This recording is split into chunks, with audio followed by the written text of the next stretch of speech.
what's up, YouTube? I'm back.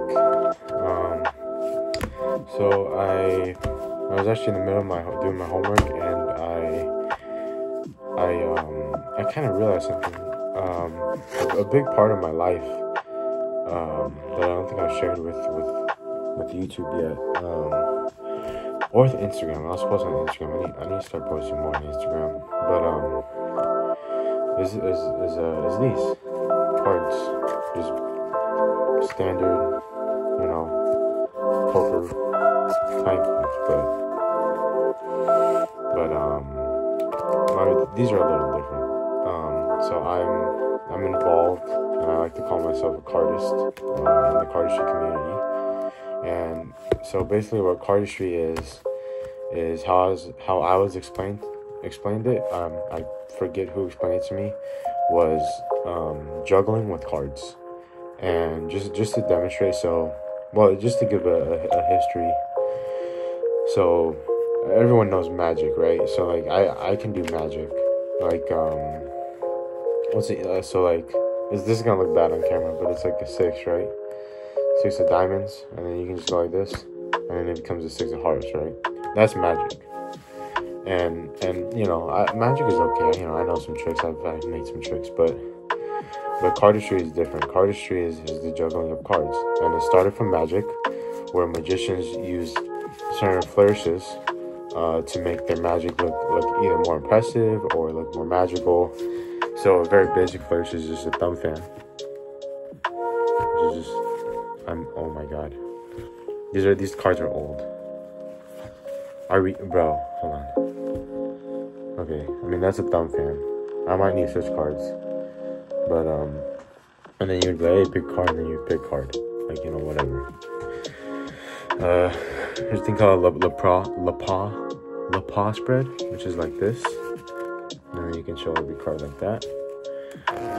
There's a thing called spring, which I'm sure everyone has seen a bunch of magicians do. There's a thing called the dribble.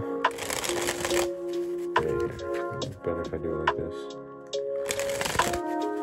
Something like that. And those are just the very basic what are called flourishes.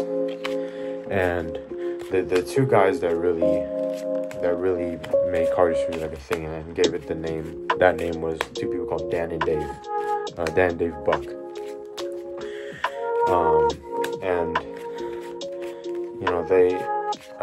they revolutionized how people saw cards. I mean, they made this video. I think it's called Trilogy, or maybe they made two like super groundbreaking videos. One is Trilogy, which I think might be the magic one. There's another for cardistry that I'm forgetting, but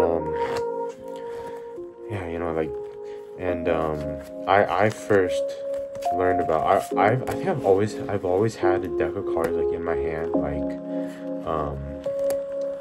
with me for pretty much as long as I remember. But I went, oh god damn it, hold on, the light went off.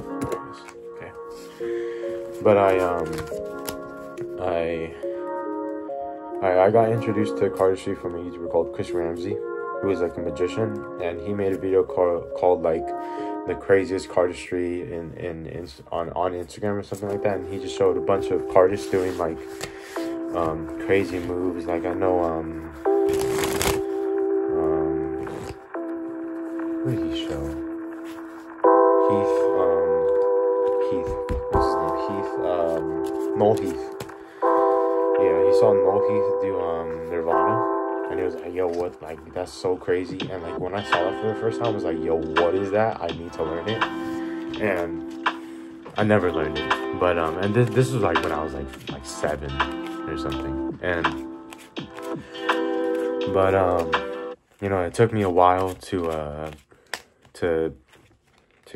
get to, or to realize what cardistry actually was. But eventually I found it, and I found all these, I was originally just using like a bunch of like random bicycle cards, but I found these companies that actually made cards specifically for cardists, and the whole community for cardistry. Like these are from anyone worldwide. These are the Flaming Speed Flaming Speed. They're a collab with some artist. Guys, I get all my cards off the X decks. If anyone wants to go by there, I'm actually gonna get some Fontaine Kogan Cult playing cards. They're like $19. It's a pretty good deal, so I will be getting those soon. But you know, I love cardistry. You know, it's a big part of me. I think the big things in my life are anime, philosophy, comic book, Marvel, DC stuff, music, fashion. I don't know if I said cardistry, but obviously cardistry. There used to be gaming, but not too much anymore. Family, you know. But I mean, cardistry is like reading. I mean, cardistry is up there, man. Like I love this. It's 52 pieces of paper, and I've spent most of my life learning how to do things with it. And you know, there's a time when I didn't have any friends back in middle school, and I really felt like the things that were keeping me company were cards, you know. God, those days were fucked, man. But you know, and it was also a way to approach people. Like, you know, I mean, I couldn't really be like, hey guy, what's up? You know, like cardistry, and I'll do a bunch of like fucking fucking crazy moves like this, you know. But like, you know, just like pick a card, and you know what I mean, like, you know, that's how I approach people. But you know, my true love is for cardistry, not for magic. I love both, but and you know, I've learned some basic cardistry moves, but I really like to make my own. I haven't made a move in a long time. This is a move that I learned. I was pretty proud of.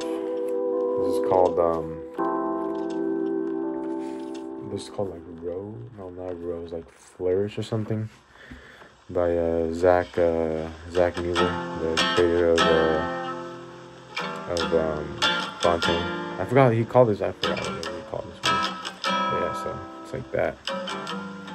And then come on. Crazy. Yeah. But I've created my own moves. This move is called I think my best move is called Manhattan, named after the city, but also the comic book character. So there you go. It goes like this.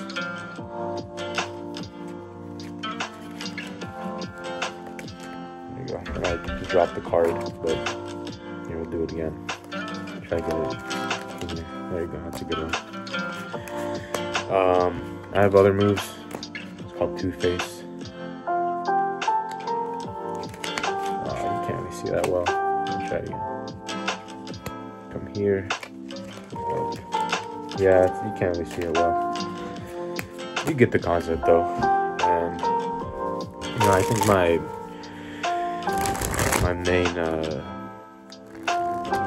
main reason why I wanted to post this video is just because I kind of want to spread light on the cardistry community. Like, I'm a little bit of a bitch, a little bit of a or a lot of a gatekeeper.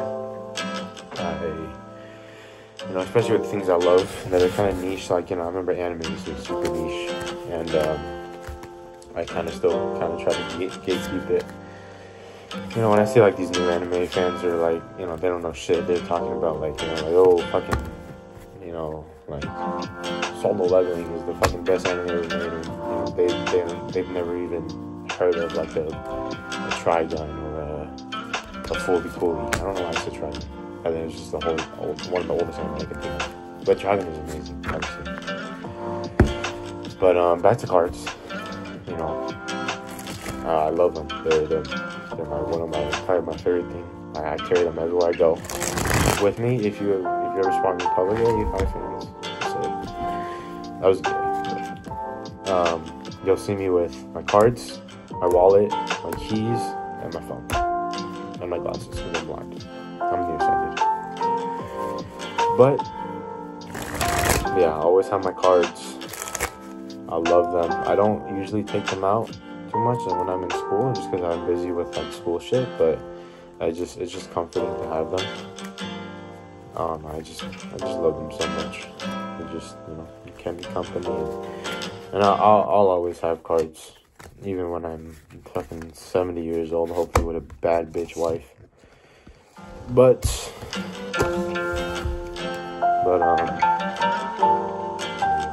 one's called Bloom, I think. Ah, fuck. This one just came in mind. I don't do this one very often. Yeah, there's Bloom. Yeah, I like to end it like this. These cards are, I haven't used these cards in a while. Yeah, so there's that one. I don't know, I don't think anyone in my community is really a cardist, so if y'all have any questions, you know, you can ask me, you know, about cardistry if you want to get into the community. But I don't know, just in general, like cards. Like cardistry is honestly the main thing when I use cards. Like I love poker. I'm very horrible at poker, but I love poker. Of course, Magic. I do really like Magic. I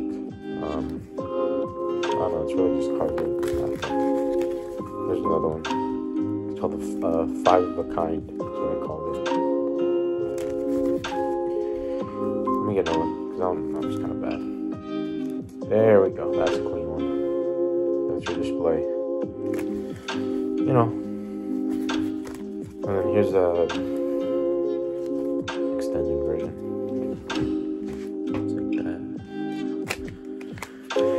So yeah, that's cardistry. That's why I love it. That's why I love cards.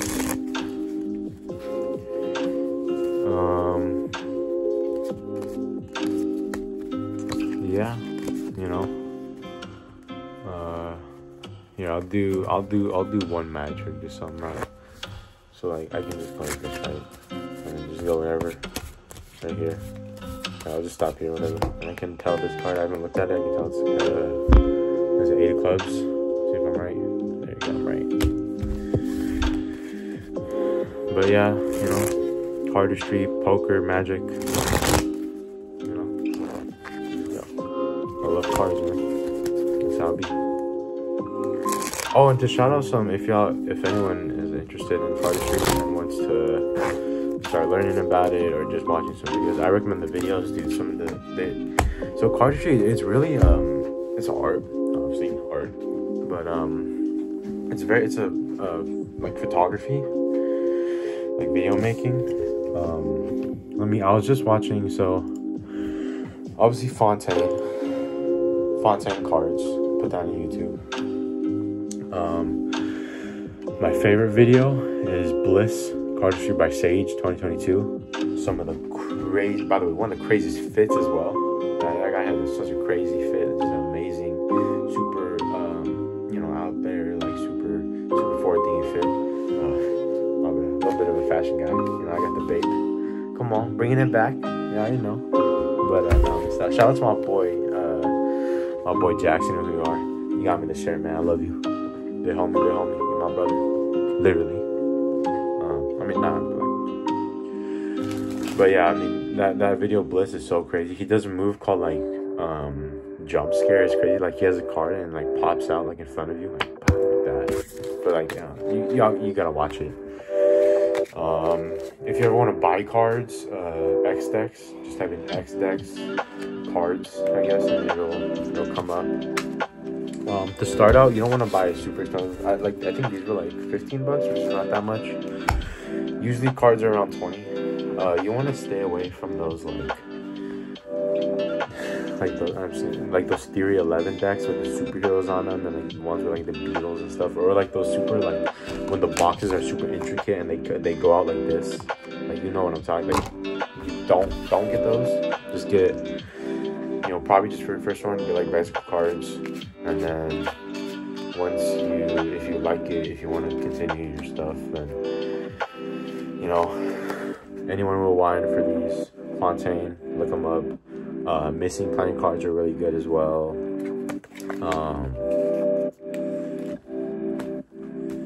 Lotus in Hand, another great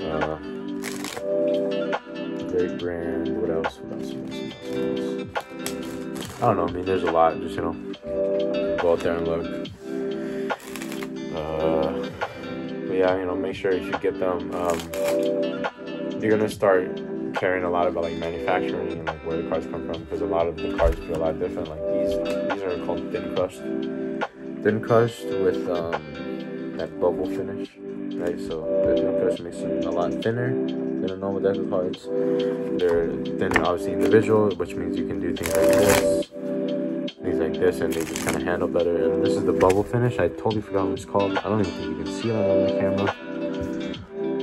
Come on, iPhone. Spend a fucking $1,000 on this phone. You didn't fucking see the bubbles. Yeah, you can kind of see them there. Which allows them to have a very small gap in between these cards. So like, this is a lot easier, and fanning is a lot easier. But yeah, you know, that's pretty much it. That's why I love cards. Teach you about cards. That's it, everyone. Yeah, that's about it. That's how it be. Alright, peace.